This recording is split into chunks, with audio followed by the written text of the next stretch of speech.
Okay, hi booktube, Aaron here, hope you're doing okay.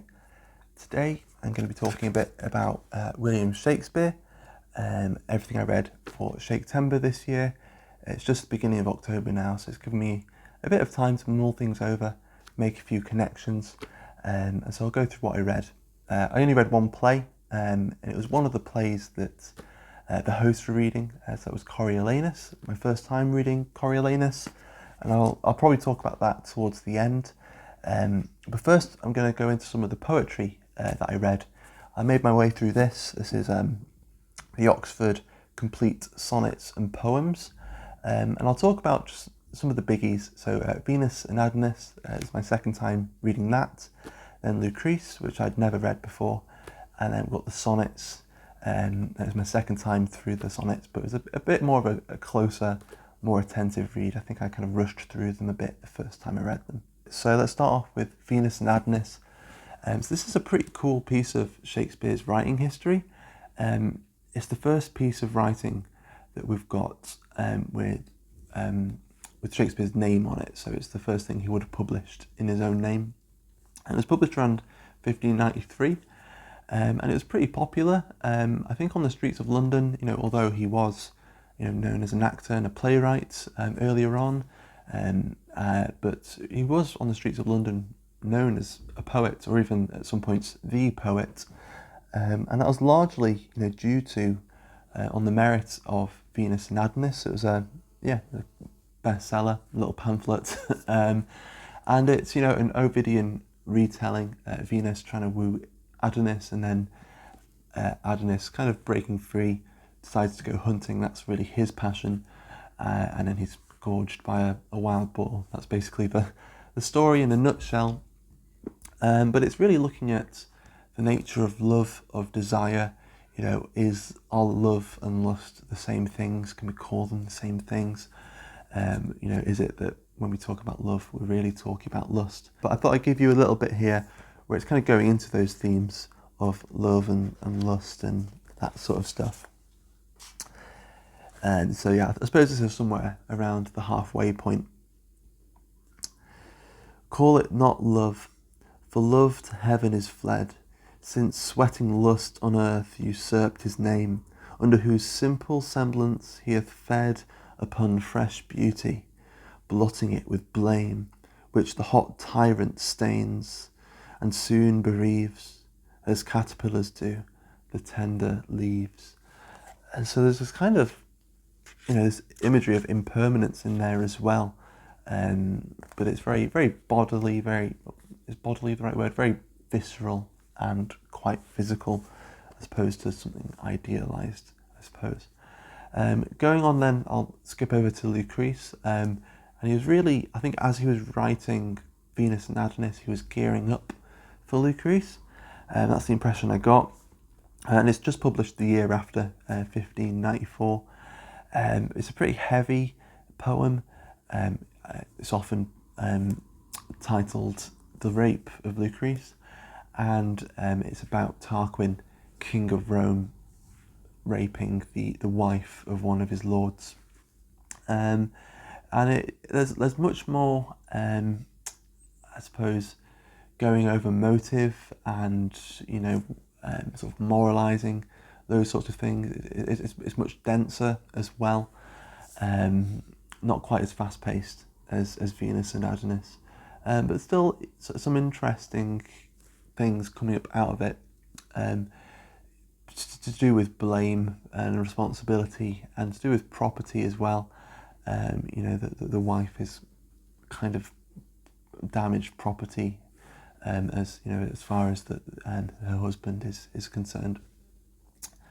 But yeah, there are definitely questions there about where the blame lays, where the shame is really felt, because for Lucrece, she definitely feels shame and guilt, even though it's not really her fault, and yet, whether due to just her own spiraling thoughts, or probably more likely due to various outside influences, this event is shameful to her, and she ends up taking her own life. It is kind of interesting to see. So this is 1594, and she stabs herself in the heart. and then Romeo and Juliet is published, performed, written the next year in 1595. So maybe a bit of influence there. But then there's the sort of republican element of the play as well, because Tarquin is banished. It's the famous exile of the kings from Rome, and then the Republic is set up. And yeah, it's just interesting seeing Shakespeare engaging with history in that way as well.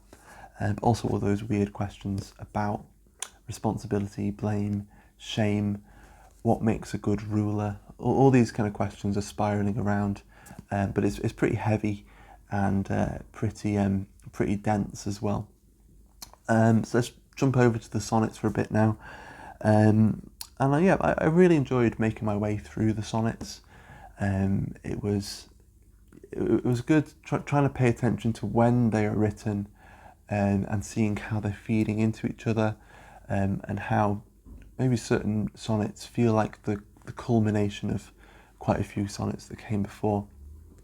I also kind of realised that I think the sonnets are much more conventional than we give them credit for, which feels a bit odd, because they are a bit, you might think they're a bit, a bit racy, or they might have raised a few eyebrows when they were published, and they very well might have done, but there was this sense that that sonnets were supposed to exist on this line between the public and the private, and part of the fun of reading a sonnet sequence is how elusive they are and how teasing they are.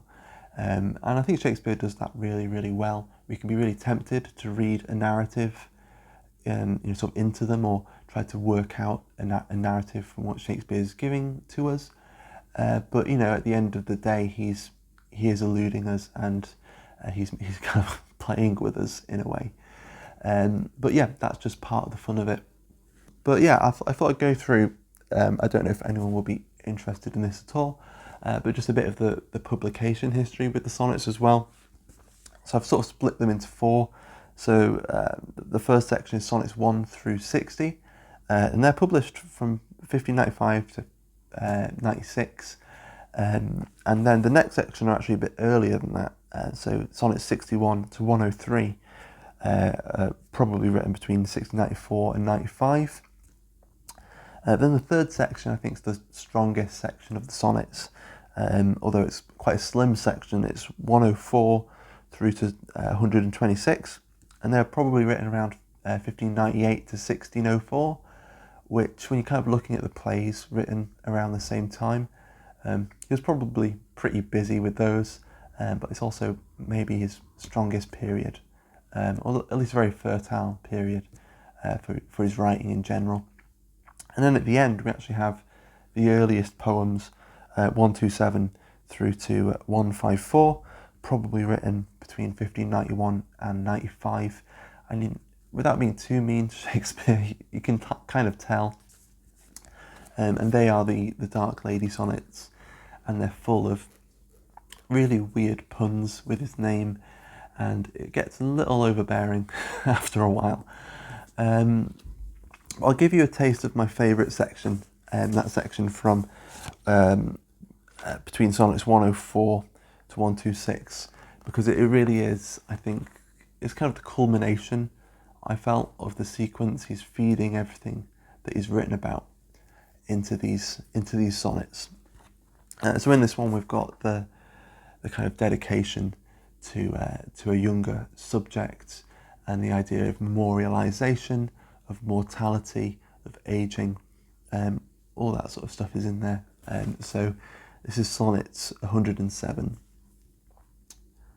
Not mine own fears, nor the prophetic soul of the wide world, dreaming on things to come, can yet the lease of my true love control, supposed as forfeit to a confined doom.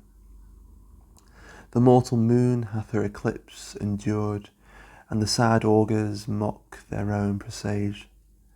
Uncertainties now crown themselves assured, and peace proclaims olives of endless age. Now with the drops of this most balmy time, my love looks fresh, and death to me subscribes, since, spite of him, I'll live in this poor rhyme, while he insults o'er dull and speechless tribes. And thou in this shalt find thy monument, when tyrants' crests and tombs of brass are spent. And so the poet lives on and the subject lives on. And I think definitely my favourite of the sonnets, they tend to kind of open up into this sort of cosmic thing as well. So we've got the language of the moon and stuff there. And so it's very, very personal, and then it kind of breaks out as well. So yeah, I think that's one of my favourite sonnets there. But let's finish up with Coriolanus. My first time reading it, and it reads like a political thriller. It's one of his tragedies, and I would say out of his tragedies that I've read, with a tragedy, the hero kind of has to die at the end, and it is very much hero dies, curtain comes down, that's it. But it's it's an interesting one, very fast paced, very direct. Even though it is sort of Elizabethan, early modern language, there is something that feels very, very fresh to it. It does read like a political thriller in that way. It opens with an angry mob, basically, and it kind of keeps that fast pace going all the way through. And it's basically so Coriolanus is a general. He's a man of action, and he's won this great victory for Rome, and sort of come back as a war hero, even though he's not a particularly nice guy. He's not particularly nice to his underlings, the other soldiers, and he wants to get into politics. And here we are in the sort of I suppose the heyday of the Roman Republic, and he's trying to get into politics, and he's going to do this by being a consul. So he's not going to be a senator or anything like this, but he's going to be a consul. So that's the person who is kind of the spokesperson for the proletariat, for the common people, the common citizens. The only trouble is that he's very, very rude to the common citizens and keeps annoying them, and eventually the senators who don't like him manage to stir up the crowd, and get them thinking that maybe he's a bit proud, and eventually he just wants to work his way up the ladder, gain more and more control, and setting himself up as a king. So it's interesting to see that in relation to Lucrece. We've got the exile of Tarquin at the end of that play, and then the setting up of the Republic, and then we've got the Republic kind of paranoid that someone's going to try and set them up as someone's going to try and set themselves up as another tyrant, and then it's interesting to see how that's going to keep developing, and then we see it again later on in Julius Caesar. So it is an interesting play. Not one of my favourites, but I definitely enjoyed it. It was a fun experience actually on the Kindle. It was, I don't know if that added to the sort of directness of it as I'm sort of speeding through and clicking. The only trouble with the edition I had on the Kindle was that it shortens all the character names on the side of the screen there, so sometimes it's hard to keep up with who's who, particularly at the beginning of the play. But yeah, it was interesting, and it was good to get another piece of Roman history there from Shakespeare as well. But there we go, that's everything I read for Shaketember. I hope there was at least something interesting in there. I enjoyed it. I enjoyed sort of putting some dots together in there, whether between different interests that Shakespeare had, particularly with Roman history in Lucrece and in Coriolanus, but also Shakespeare's own writing history and how he's progressing and sort of growing as a poet and playwright. So there we go. I'll leave it there. I hope that you've had a good Shaketember if you joined in.